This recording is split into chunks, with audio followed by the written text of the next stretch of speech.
Welcome to the show where we share the stories of the many who intersect with our healthcare system but are rarely heard from. My name is Kevin Poe, founder and editor of KevinMD. Rate and review the show at kevinmd.com/rate.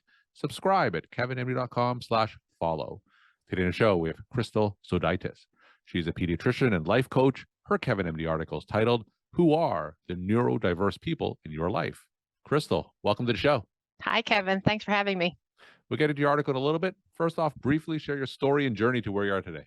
Yeah, I trained as a pediatrician. I actually did 3 years of academic general pediatric fellowship, super sexy. During my fellowship, I got hit with the managed care bug. Actually, I found it to be a really interesting part of our healthcare delivery system, got an MPH. Fast forward about 10 years, and I transitioned to work for a managed care company. And that is when I discovered coaching. During that time, I wasn't unhappy, but I wanted to move up. I wanted to excel. And I thought that coaching would be an excellent tool in my leadership toolbox. And so I started following Life Coach School coaches podcasts and eventually realized that in order to really be able to apply those tools, I needed to get certified. So in March of 2019, I was certified as a Life Coach School coach and thought that I would coach gifted young adults and adolescents. And that's because if you have a child, most of us as physicians have children who are academically gifted. And if you Google how to help my gifted child, there's like a zillion different hits that come up. But once those gifted children become adolescents or young adults, there's really nothing. And the rates of school failure, dropout, substance abuse in that population is astonishing. So I really thought that was a population I wanted to help. And within that is gifted residents and junior faculty. So as I continued to coach, I found myself continually drawn to what some might term the twice exceptional community, which are people who are gifted in some way, but also have another diagnosis, another disability, or not have a disability. And so finally, I decided I really just want to pivot to coaching neurodiverse physicians, mostly physicians who have an official diagnosis or at least sense that they have a diagnosis. But as I continue to learn, as physicians, we probably are all neurodiverse just by the nature of our cognitive ability. And with that comes a lot of its own intrinsic challenges. And so that's why I chose to focus my coaching now, currently pivoting to coach neurodiverse docs. And I really wanted to start to introduce this term to the physician community because there are so many of us. And that was my impetus for writing the article. All right, so let's get right into that. And before we do, I just want to give a little bit of context. So you talk about neurodiversity among physicians. So just give us some context, give us some definitions, and then go straight to your article. Sure. So neurodiversity is a term that really just implies that all of our brains are on the spectrum of normal. If we look at, especially as a pediatrician, I look at a lot of growth curves. I look at a lot of curves. And I would constantly have a conversation with parents whose children maybe were at the upper or lower part of the growth curve. And I would tell them, especially if their children were at the third or second percentile, somebody has to be there and still be considered normal. So now let's think of it in terms of our physician brains. Most of us are probably on the right-hand side of the bell curve. Our IQs land squarely above the 95th percentile. We're still normal, but we are not what has been coined neurotypical. We're neurodiverse.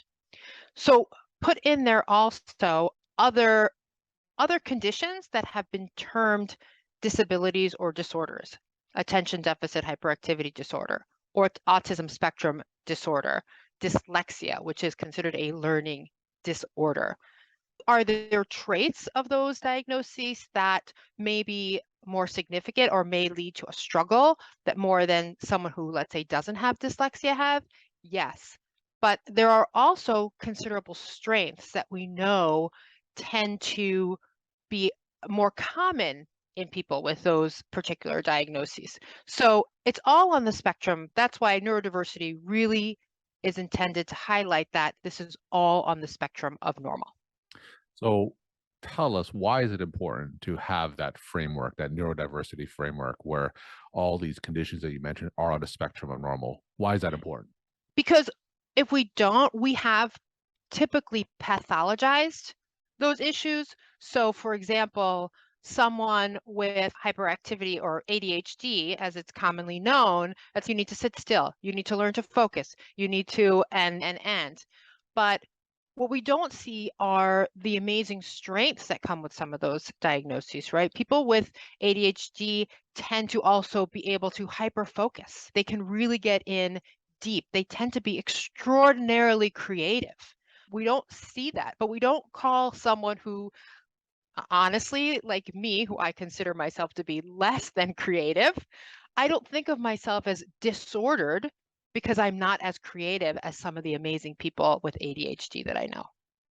So your coaching practice is focused on neurodiverse physicians. So give us an example of some scenarios, some physicians that you see in your practice that would utilize this neurodiverse framework that you mentioned.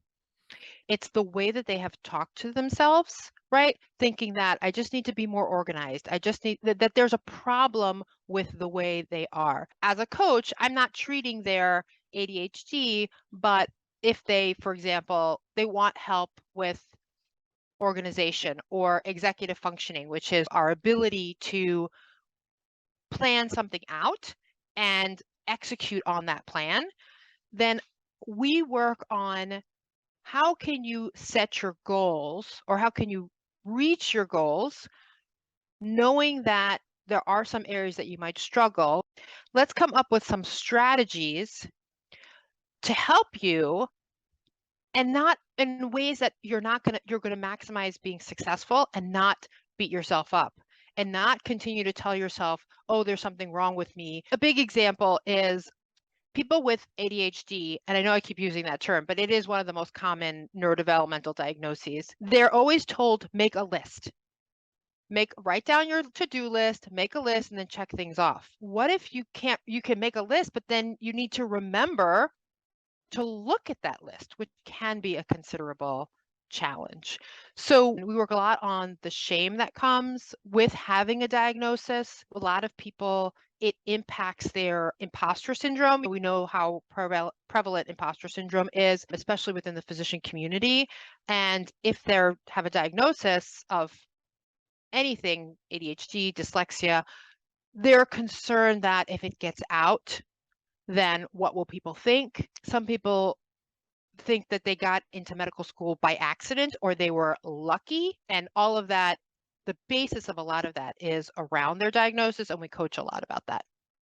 So give us an example of how applying a neurodiverse framework to a physician has moved the needle in that particular physician's life.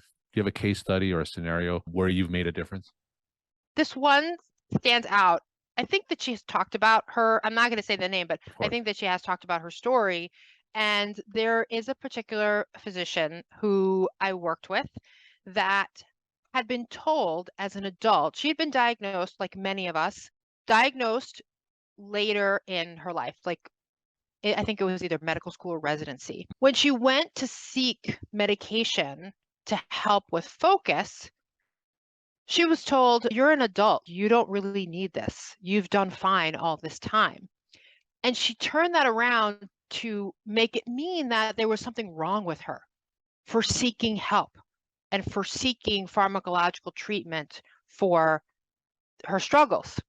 And so we worked a lot on, what does that actually mean? Like, why are you making what this one physician said define this for you? And we were able to turn it around, and now she really just embraces her diagnosis, knows where she needs some scaffolding and some help, and goes along with that. Tell us about the historical context of this neurodiverse framework. Is this a relatively recent phenomenon? The term neurodiverse was used within a publication, is the PhD dissertation of Dr. Judy Singer. She had been diagnosed with autism and she was studying this framework. And from there, it was adopted by the autism community as a way of normalizing many of the behaviors and characteristics of people with autism. And from there, it has just spread out into just the neurodiverse community. So you mentioned earlier that one of the ways that we can utilize this framework is by, instead of looking at things like ADHD as a pathology, but you could use it as part of this framework to accentuate strengths. And this seems like an idea that we can use not only in the exam room, but as parents as well. What are some of the ways that we can accentuate strengths? Yeah, absolutely. So, for example, for some of our kids, if they have dyslexia, we know that often, not universal, and I'll use the caveat I've heard many times is that what I'm talking about are generalities that happen to exist. You happen to be common within a particular diagnosis, but this isn't intended to mean that every single person falls into this. But in general, people with dyslexia tend to have very good memories.